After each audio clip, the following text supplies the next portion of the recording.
Hi, I want to talk about how sad I feel.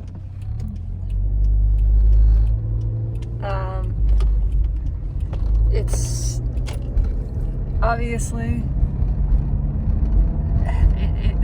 okay, maybe not obviously. Collectively, there's so much sadness, there's so much pain, there's so much anger, there's so much hurt, there's just so much hurt being felt right now. And I have been aware of that. It's been a few weeks. I don't know, probably almost a month at this point. It started, I've been aware of this my whole life. It's just, and so much of my life has been spent trying to keep out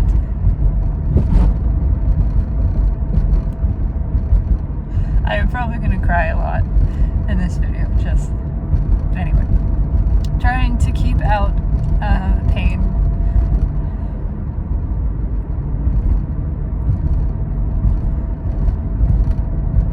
Because that's what I was taught to do. And because it's a lot, because it's intense, because it is just, I can't tune out suffering. It takes a lot of effort.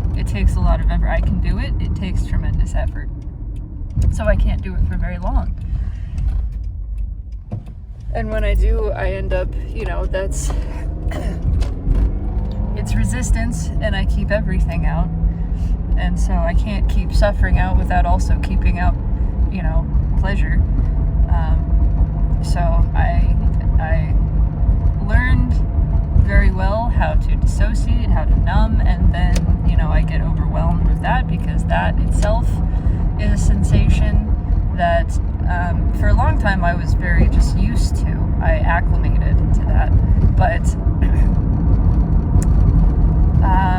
after the accident, my things kind of reset and it all came flooding back in, which was amazing.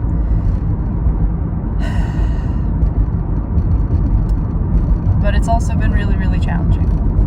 And so there is a combination of feeling the sadness everywhere all around me and the hurt everywhere all around me, and also a lot of my own unprocessed, unexperienced, because that's what I feel processing is just experiencing it actually. Raw, unadulterated, unfiltered, unaccompanied by anything else, just experiencing. And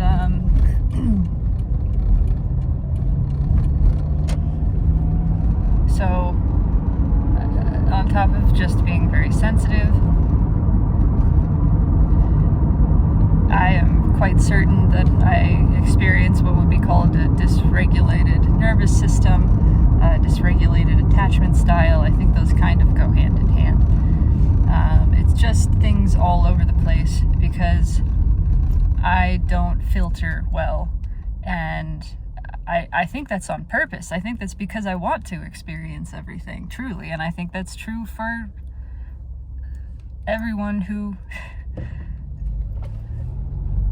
experiencing is similar to this. I believe that life that we want to feel more deeply. I don't think we want to look away. I don't think we want to filter anymore. I think we want everything all at once. We want to see broader and more deeply, and that means experiencing everything more deeply.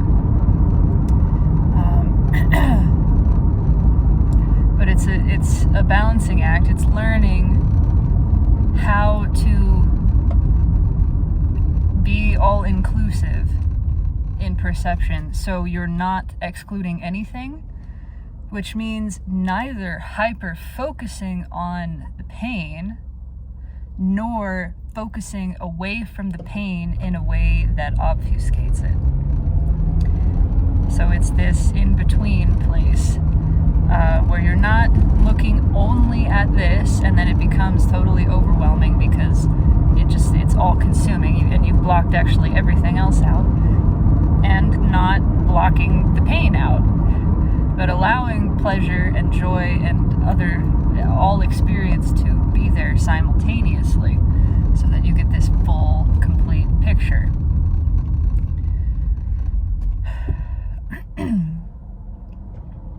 challenge. And I'm not amazing at it. I experience it. I have experienced it more and more.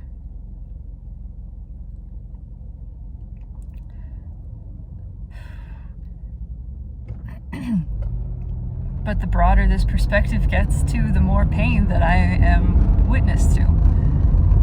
My own and others, personal and collective. And it's still a real challenge. The mind really wants to judge that. It really, really wants to call that a problem, a mistake, an error, something that I am failing at, something that I'm doing wrong. All of which just, serves to create resistance and turn pain into suffering. Into, oh my God, I really can't stand this. And it looks like it's the pain that I can't stand.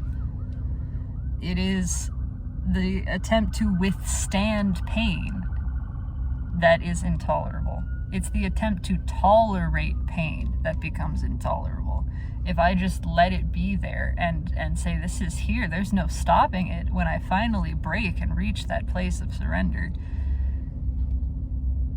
which happens repeatedly. Sometimes I have periods, I have brief periods, up to even a few weeks of actually feeling like I'm maintaining surrender, like I'm just staying relaxed and allowing everything in.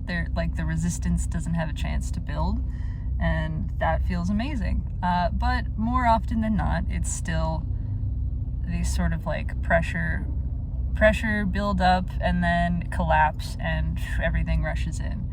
And then there's a little bit of quiet, and then a pressure build up happens again, and it's just, and I'm not saying there's anything wrong with that. I'm just sharing that experience. In fact, my hope, I guess, is that this, I'm validating this for myself as this is okay.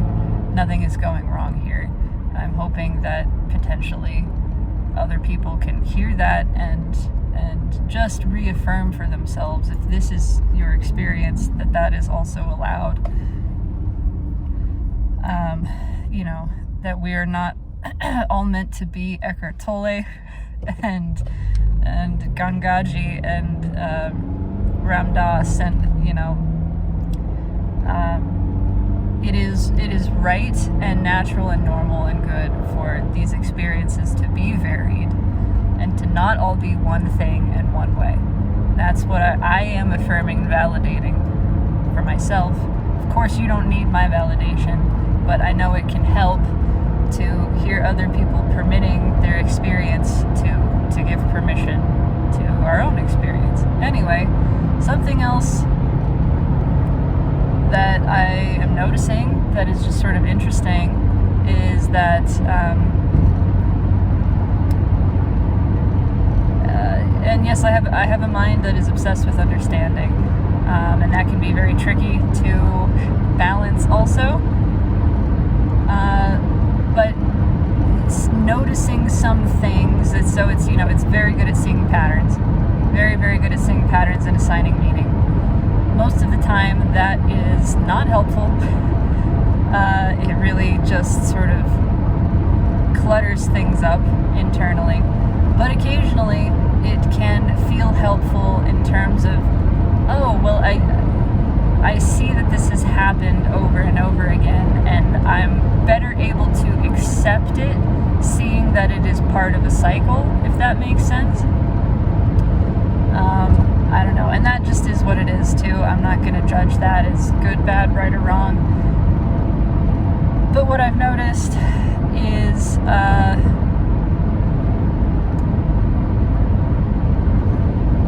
do I phrase this? Historically, it seems to have been and be easier for me to reach a place of actually surrender and relaxation and permitting myself to feel taken care of when conditionally a situation is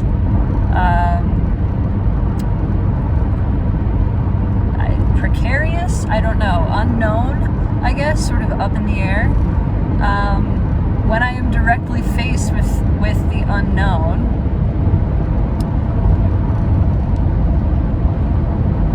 I have found it easier to tap in, to dig into the place of acceptance, of really being present and saying, let's just watch this unfold.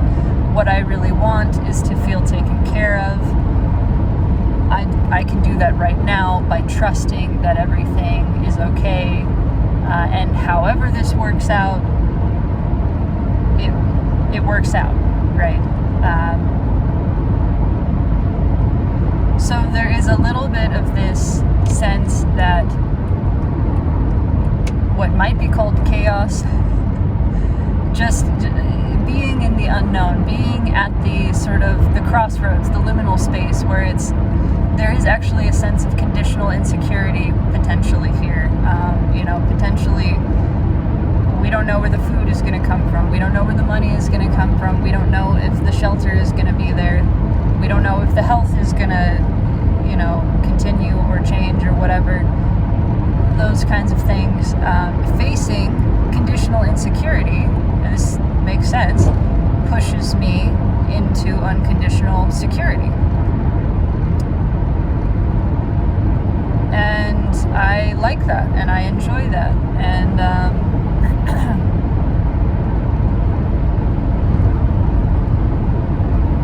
so then the interesting thing is that when the conditions actually sort of resolve, when the situation resolves, and the conditions appear to stabilize again, and the environment again feels safe, that's when I start to really struggle.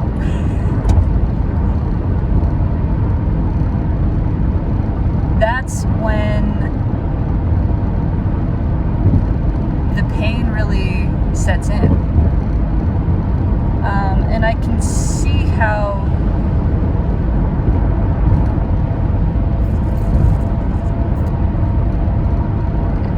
two components of this perhaps. The one being that yes, when conditions are insecure, I actually like that because that is like an obvious, easy opportunity for me to trust in a bigger way.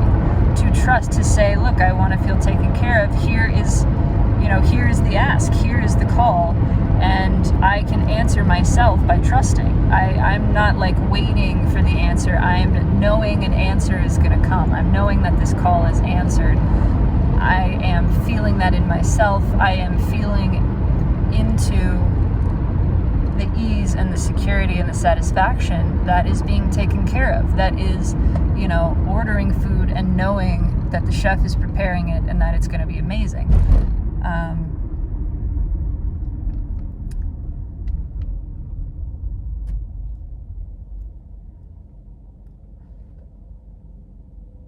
But that also feels like a very familiar place to my nervous system, probably, because of how many years, not my childhood necessarily, that was more about emotional detachment and proving, taking on the very masculine energy and mindset of proving myself. But the relationship, the primary relationship of my experience, that was 10 years, was very unstable and full of not physical but emotional insecurity, although physical insecurity was a part of that, because there were many times I felt physically unsafe. But I'm sure that some part of me acclimated to that feeling normal and that feeling safe. And so then when conditions are stable, there is a sense, again, it's like twofold. There's on one hand, it is the sense that now we need to be on the lookout. We can't trust this. That's where the doubt actually arises, not in the insecurity, but in the security. Something, the other shoe is going to drop, something else is going to happen. It's looking for the next moment of insecurity. but also because the environment now feels safe, all the emotions that had been kept out, that were disallowed in the survival situation, what felt like survival, are now coming back.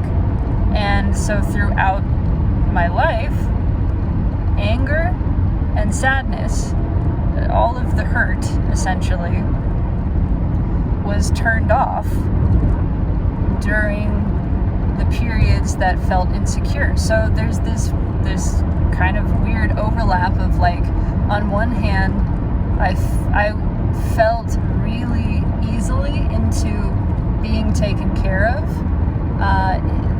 The periods of physical insecurity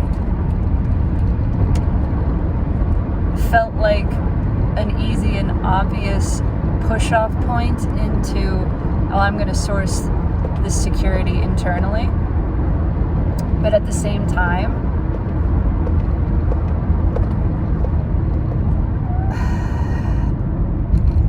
I don't know if I would call it incomplete, but, like, you know, clearly I wasn't allowing. I know I've gotten better at this. There have been times in recent history where, like, physical insecurity, that sense, didn't necessarily turn off pain. Like, I allowed them both to exist. That's happened, but not every time. And I think historically, more likely, I have pushed out a lot of pain and fear and sadness. I've used that as a jumping off point to really launch directly into the sense of security, which felt amazing, and I still think is amazing. But then when the physical security, when it is taken care of, you know, when the order arrives, there's this letdown that is like, everything else relaxes. Okay, now we're safe, the environment is safe, we're taken care of, and the first emotions that come in are sadness and pain and anger. And then the brain sees that and goes, what the hell is this? Why is this here? This shouldn't be here. You should feel A, B, and C. You should feel grateful. You should feel elated. You should feel very happy and, you know, just relieved that this is here. And the relief and the gratitude do happen, but they're very quickly followed by pain and by sadness. Because now the environment is safe. Now the body is letting down and is saying, okay, we're safe to feel now, and the things that we haven't felt are going to be the first things that we feel. And that is sadness and anger and hurt. There's so much of it that's around, and that individually has not been allowed. So anyway, I'm just noticing that happens. That's it. I'm not judging it. I'm not trying to say anything about it other than I see that this is a pattern. This is a cycle that repeats in me, and I'm not necessarily trying to stop it either. I'm just noticing that this happens. I tend to feel more peace in unpeaceful times, and it's not. It seems to be a twofold thing, because, you know, on one hand, I'm sure there's a suppression happening of hurt, but on the other hand, I know I have allowed that hurt to be felt deeply and allowed it to like skyrocket me into this place of, I want to feel taken care of. I absolutely like feeling taken care of. And of course, I need an opportunity to ask for that in order to receive that experience. In order to feel taken care of, there must feel like a need, right? There must feel like a space, you know. If I don't feel hungry and there's just food everywhere, then that doesn't even really register to me. Nothing's like being fulfilled. That's just something that's around. If I feel hungry, if I allow myself to get to the point of feeling hungry, and then I'm asking for food, and knowing that food comes and I eat it, that whole experience is totally different. That's the feeling, that's the experience of being taken care of. I had a request, and the request was fulfilled. If I don't ever have the request, then the fulfillment doesn't happen. And that's really the part that I'm into. Well, I'm into the whole thing, because, it is one thing. Anyway. I don't know. The brain really wants to judge this. It really wants to say I'm fucked up, right? That I thrive on chaos, and I'll never allow conditions to be continuously stable because I like the instability. And it wants to judge that. If that's my kink, I don't think I'm alone in that. And I don't want to kink shame myself. And it's not like I'm not creating necessarily. I'm not starting fights.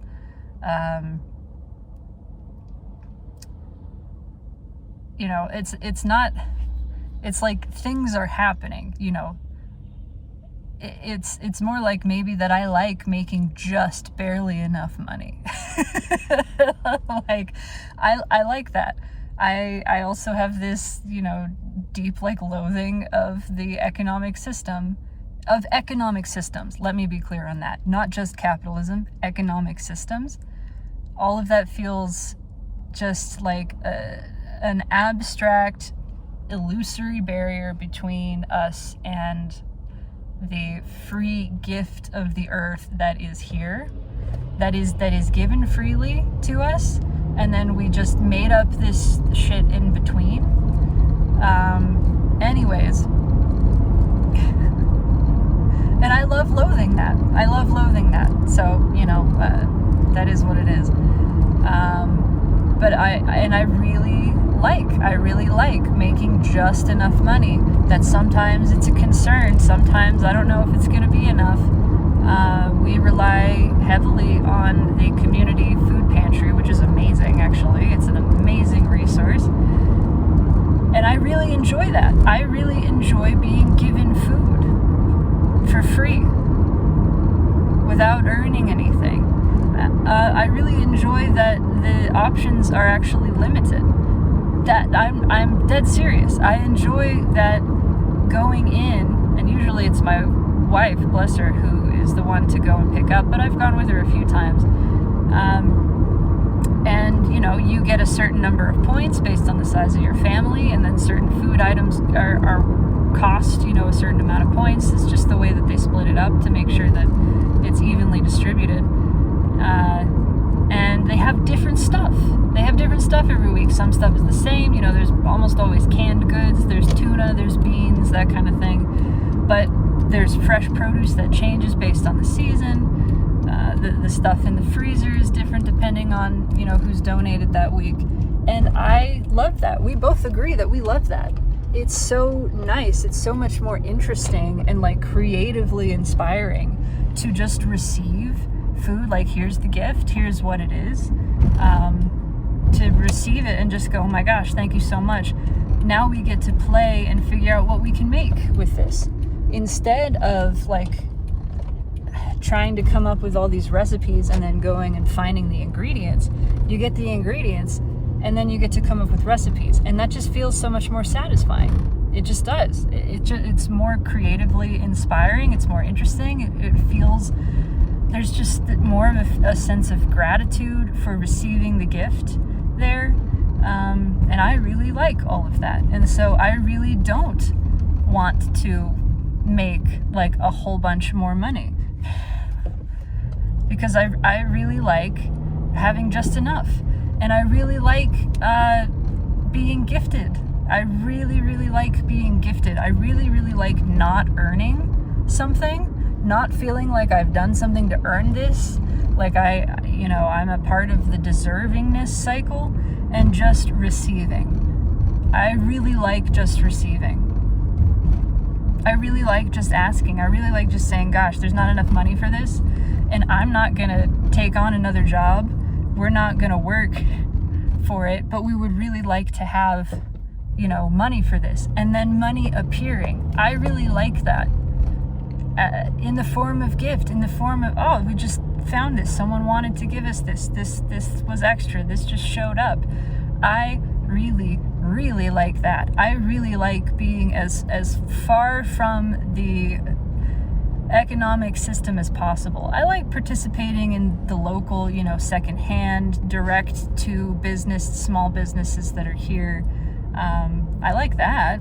I do. I love thrift shopping. Half of my wardrobe, at least, is thrifted now. Half of the stuff in our house is thrifted now. It's amazing. I love that. So I'm just really acknowledging that the experiences of insecurity or instability, as much as that is, looked down on, like, oh, this is the thing that you do when you're a problem. Basically, like this, if you are desiring situations of uncertainty, that's like frowned upon. It is. I mean, we call it, sabotaging and stuff. And I don't necessarily want, I don't disagree that there's a degree, there can be a degree of,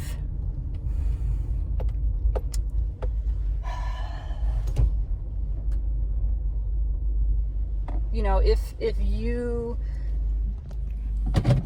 don't feel, I don't know, like worthy in your relationship, and you start fights because you're actually trying to push this person away because you're uncomfortable feeling vulnerable. Because you're uncomfortable feeling vulnerable, you create a situation that pushes someone away. I do agree that that's worth exploring, absolutely. But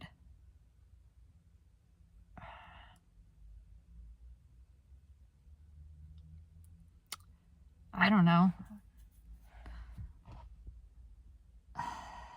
There's such a fine, delicate line, I feel like. It's a nuanced discussion. It's why all of this stuff gets so confusing. I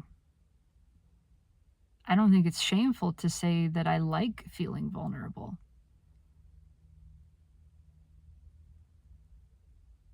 I don't think that's shameful at all. That I like feeling vulnerable, and I like feeling taken care of.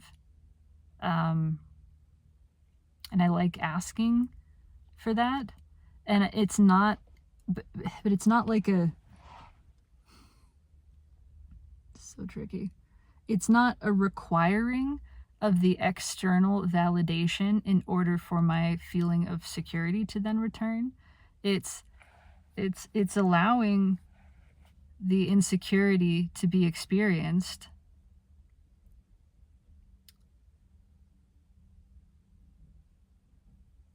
and knowing that it's not wrong, that it is okay.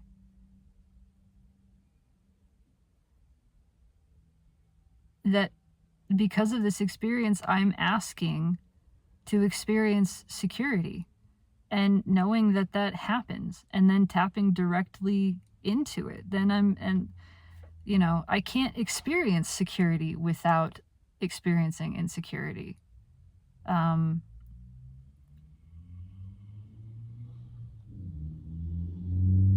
Like not truly. I'm really trying to feel into this right now. I need to shut up and go into work, but I really feel like experiencing and allowing insecurity has been twisted, has been condemned,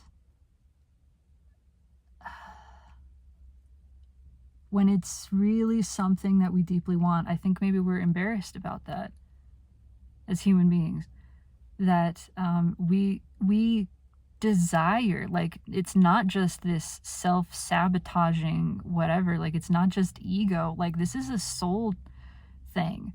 We desire the feeling of vulnerability, because how else are you going to feel supported? How else are you going to allow the feeling of support, the experience of support? And both of them, it's totally happening internally. It's all within us. I think we're embarrassed that we want to be filled, that we want to receive, that, you know, we know at a deep level we are everything. We are both sides of this equation, but we intentionally sort of created this space, this gap. It's almost like I see it as like the space between eyes, you know? It's like we intentionally became two eyes so that we could really feel into both sides of this, because it also feels good to give, right? It also feels amazing to be on the other side of like someone has a request and the gift is flowing through you, the support is flowing through you. You were there. You were the cooperative component. You were there in the moment of hearing this person's request and feeling it and going, oh my God, that's me. I'm the one. I get to do that. I get to fulfill that. How fucking special. I've been on that side too. It's amazing. It's amazing. You feel, I don't even, just so lucky to get to be, and it's like, you feel like a hero, but not special. You know, it's like all the interviews with people who were in the right place at the moment that this person needed help, and they did it, and the person interviewing is like, you must feel like a hero, and they're like, I just was there. I just feel lucky to have been there, that I was the one to have been there. That's what it feels like. It's not an ego thing. It's not, you don't feel better or above, you just feel included. You feel so importantly included. You feel connected. It's beautiful. Both sides, the asking and the giving, the receiving and the giving, they're both important. They're both desired. I feel like we're really embarrassed about one. I feel like we're embarrassed about half of this equation, about half of what we are, which is receiving. Yes, we're on both sides of this, but like, the giving happens because of the asking, right? Like, without the asking, there would be no giving. The giving wouldn't feel good. It would just be like fire hose of excess. I'm not sure that it would even happen, because the call creates the response, right? The response doesn't come into being really until it, you know, like, it exists, but it's like, it's latent. It's like, it's passive. It's listening. The response is listening for the call to happen. The call has to happen for the response to be activated and to come through. And it's just this. Anyway, I think we're really embarrassed about enjoying experiences of insecurity, about wanting that experience so that we can experience feeling fulfilled, feeling supported, the receiving of the gift, like having the call answered. We're embarrassed that we like making the call, that we like asking.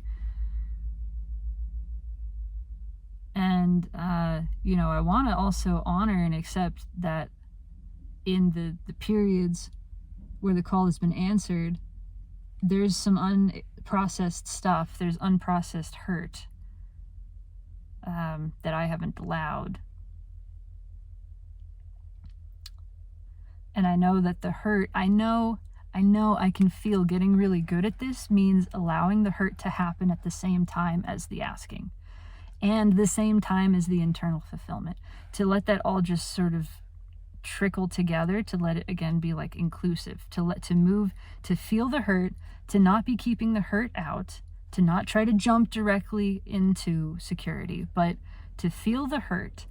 Let the hurt feel like the opening, the expanding, the vulnerability. There's this big space that's being opened to really let it all come together into that, and then know that this space is opening to be filled, to receive, and to just let it be a smooth transition from hurt. I'm feeling the hurt into, I'm feeling the insecurity into, I'm feeling the security. I'm feeling the fullness, the totality of this, knowing that this cycle is right, it's correct, it's complete. Nothing is wrong here.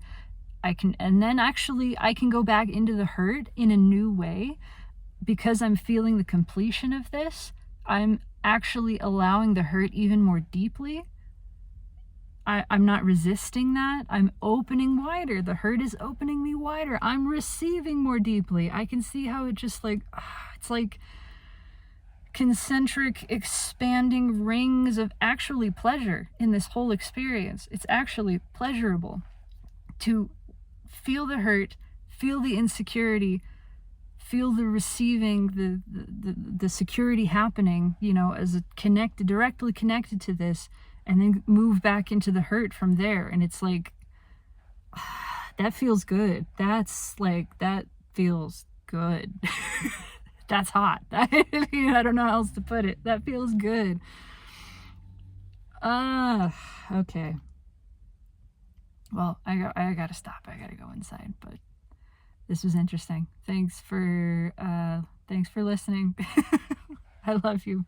Take it easy.